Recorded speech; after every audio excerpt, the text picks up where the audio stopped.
kok gawe kayu pelem iku kowe. Jare kayu nek saka kusen. Ya kayu neng gak iki kayu jati sengon ngono.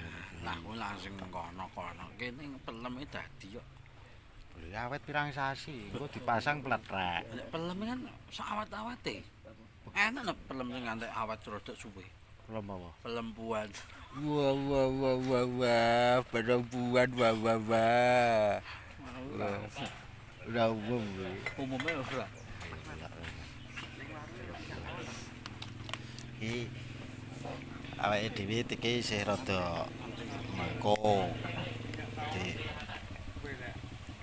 Ya nggur tenguk-tenguk ngene karo ngapalke naskah karo Mas Gendon Polalu. Gat. Jangan. Mati kok sik. Apa?